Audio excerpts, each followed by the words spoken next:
તો મિત્રો હાર્દિક યુગ ને મીત બહુ થાકી ગયા છે અને હોટલ તો મળી નથી. મેં આગળ હોટલ જોવા જતો છે. જય દ્વારકાધીશ, જય શ્રી કૃષ્ણ. હું છું સોનુ નાયકા અને તમે જાણતા છો કે અમે વલસાડથી દ્વારકા પદયાત્રા માટે નીકળેલા છે અને સવારના વાગ્યા છે 6 અને હવે અમે જય ઠાકર હોટલ છોડીને આગળ વધતા છે અને હવે મંજિલ રહી છે ખાલી 100 કિલોમીટર. એ તો અમે હસતા હસતા કાપી નાખશું.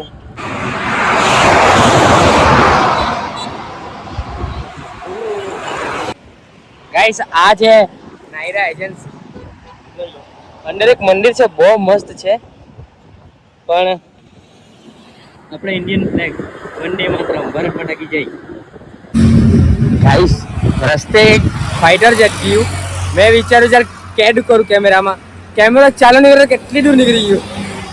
ગાઈસ તમે સ્પીડ ગેસ કરજો, ખાલી સ્પીડ. એટલી સ્પીડ આવે ને પાછું આવશે. કેટલી સ્પીડમાં હે.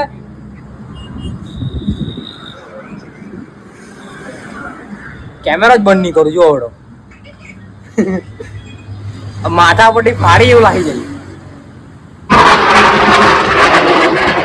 ભાઈ દેખાય તે જાય.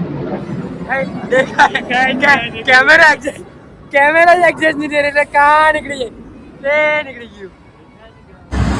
હવે બાર જ ઉભી રહેવાનો.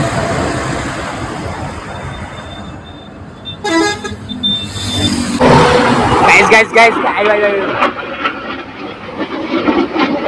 અવાજ જો ને, અવાજ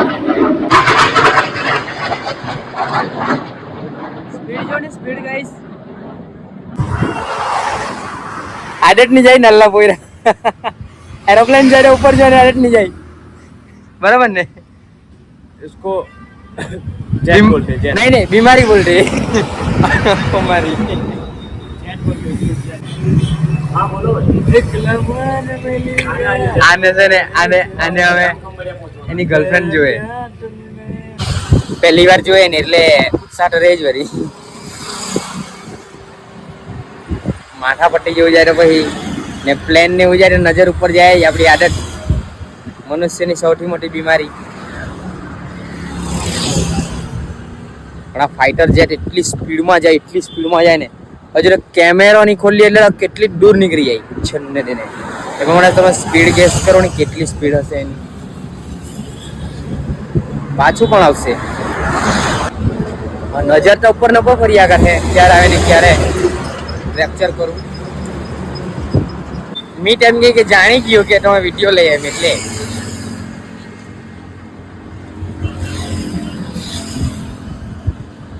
મીટની નજર ઉપર જ ફર્યા કરે. અમે 1 કિલોમીટર કાપીએ ને એટલે વલાથી તોણાટા માટે એટલી સ્પીડમાં જાય. બરાબર ને?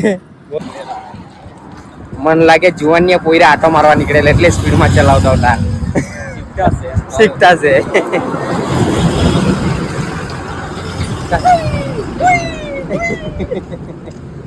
કેવું સમજ કી જાય એટલે અમે ઉપર જોઈએ ને એટલે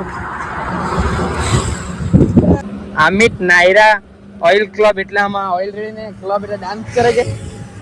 હે મેનેજમેન્ટ. અચ્છા, મેં ઓઇલ ક્લબ એટલે મને લાગ્યું કે ઓઇલ લગાવતા અને પછી ક્લબમાં ડાન્સ કરતા. આ ક્લબ એટલે આપણે તો કેવું કે ડાન્સર જ ક્લબ જોઈએ, બીજો ક્લબ આપણે જોઈ લે જ નહીં. થોડે સે ગવાર હે નહીં ગવાર નહીં, એજ્યુકેટ ગવાર હે. તો મિત્રો જામખંભાળિયા રોડ પર અમે જતા હતા અને અમને અચાનક જે નાયરા એજન્સીની ટ્રક ચલાવે છે અને આપણા વલસાડના રહેવાસી છે જે અમને મળી ગયા છે. એમ વલસાડમાં એક કુકુભાઈ તરીકે ઓળખાય છે અને અમારા લગેજ શેખ જામનગરથી લઈને ખંભાળિયા સુધી પહોંચાડી દીધા છે. એમણે અમને ખૂબ મદદ કરી છે. તો ગાઈસ એમના માટે કોમેન્ટ કરજો અને કુકુભાઈ માટે મેં જેટલું કેમ એટલું છું. બાકી સાકર કરે ઠીક બોલો. જય દ્વારિકાધીશ. અને ગાઈસ આ જામનગર ખંભાળિયા રોડ પર આવેલું, અહીંયાથી આપણે ડીઝલ, પેટ્રોલ, ઓઇલનો ટ્રાન્સપોર્ટ અહીંયાથી થાય છે. ગાઈસ આ તમે જોઈ શકો છો. ગાઈસ આ છે ધીરુભાઈ અંબાણી. આપણા ધીરુભાઈ અંબાણીની કંપની રિલાયન્સ બહુ મોટા એરિયામાં છે. ગાઈસ હવે એકદમ ભગરવાળો એરિયા ચાલુ થવાનો એટલે થોડી વાર અહીંયા આરામ કરી લે, પાણી વાળી પી લે, પછી આગળ વધીએ. એ તો અમારી પેટી પડી ગઈ વચ્ચે, બરાબર ને મી? એરિયો જોઈને બીક લાગી કે હવે કઈ નહીં. ગાઈસ આમાં અંબાણી કાકાએ રિલાયન્સ કંપનીના ગાર્ડનમાં કલમ બહુ બધી રોપેલી. મને લાગે અંબાણી કાકા કેરીના બહુ શોખીન છે. આપણે વલસાડી લોકોએ કેરી ખવડાવવું પડે બોલાવી બોલાવીને. જરાક રિચાર્જનો ભાવ ઓછો કરે જેવા. ગાઈસ જામનગર ખંભાળિયા હાઈવે જ્યાં રિલાયન્સ કંપની આવેલી છે અને ત્યાં અમારા દમણના ભાઈઓ આપણા બિલાડ સિલવાસના ભાઈઓ અમને મળી ગયા છે. ભાઈઓ તમે ક્યાં નીકળ્યા? દ્વારકા જવા માટે. બીજું કઈ બોલો દ્વારકા માટે. ઠાકર કરે ઠીક. ધીરુભાઈ અંબાણીની કંપની આવી ગઈ રિલાયન્સ ને ત્યાં લહેરાતો છે આપણો ઇન્ડિયન ફ્લેગ. વંદે માતરમ, ભારત માતા કી જય. હાલમાં અમે પહોંચી ગયા જોગવડ, જ્યાં આવેલું છે આશાપુરા માતાનું મંદિર ને અહીંયા લાઇટની સગવડ નથી. કોઈ આ એરિયામાં લાઇટની સગવડ નથી એટલે રાતના આવવાનો પ્રયાસ ટાળી દેવો. દિવસ હોય તો આવી જવાનું, માતાજીના દર્શન કરી જવાનું. એટલે અમે બી આવી ગયા છે અહીંયા. માતાજીની ધજાની દર્શન કરી લો તમે. બોલો આશાપુરા માત કી જય. દ્વારકા હવે 96 કિલોમીટર છે. હવે મજા આવે ચાલવાની. ગાઈસ આ નાયરા એજન્સી મેઇન ગેટ આવી ગયો છે. નાયરાનું પેટ્રોલ અહીંથી આવે, પેટ્રોલ ડીઝલ. ગાઈસ અમે પહોંચવાયા છે ખંભાળિયા અને ખંભાળિયાથી 7 કિલોમીટર પહેલા આપણા મામાદેવનું મંદિર આવેલું છે, જ્યાં એમને સિગરેટ ચડે, બરાબર ને? સિગરેટ ચડાવે લોકો. ગાઈસ વાગ્યા છે 9:10. અમે પહોંચી ગયા છે ધરમપુર. હા ગાઈસ ધરમપુર. તો વિચારે ધરમપુર, અહીંયા પણ એક ધરમપુર ગામ છે, 2 કિલોમીટર છે અહીંથી. અને અમે ટોલ નાકામાં પહોંચી ગયા ફાઇનલી. ખંભાળિયાના ટોલ ફાઇનલી પહોંચી ગયા છે. થોડી વારમાં દ્વારકા જિલ્લામાં એન્ટર થઈ ગયેલા. કેન્ના થઈ ગયેલા, કેન્ના એન્ટર થઈ ગયેલા. હવે દોડી મૂકો એમ થાય અહીંથી, પણ હવે દોડવા જાય મોરે પેટી પડી જાય અમારી. એટલે ગાઈસ રાતના 12 વાગી ગયા છે અને બધાની પેટી પડવા માંડી છે, બધાને ઊંઘવા લાગેલી છે. એટલે હવે કોઈ સારી એવી હોટલ જોઈને અમારે રૂકવા જ પડે.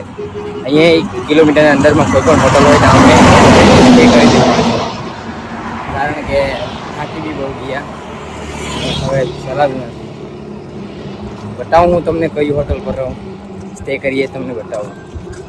તો તે હતું કે આજે 15 તારીખે અમે દ્વારકામાં મંદિર પાસે હશું, પણ મુમકિન ના થયું કારણ કે ગરમી બહુ વધી ગઈ રાજકોટથી લઈને જામનગર સુધીમાં. તો અમને ચાલવામાં તકલીફ પડી, થોડી વારે હાફ ચડે, એટલા માટે થોડુંક લેટ થઈ ગયું. કારણ કે ગરમીમાં કિલોમીટર ઓછા કપાય, થાક પણ વધારે લાગે. પણ હવે અહીંથી દ્વારકા દૂર નથી. તો મિત્રો હાર્દિક યુગ ને મીત બહુ જ થાકી ગયા છે અને હોટલ તો મળી નથી. મેં આગળ હોટલ જોવા જતો છે, ચેક કરું કે ત્યાં હોટલ છે કે નથી.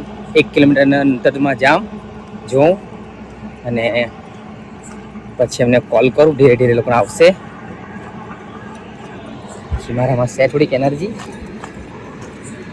તો ત્યાં હું ચાલી જાઉં અને ચેક કરી લેમ હોટલ છે કે નથી. પછી ત્યાં સ્ટે કરી દે. એ લોકો બહુ જ થાકી ગયા છે, ચલાતું નથી.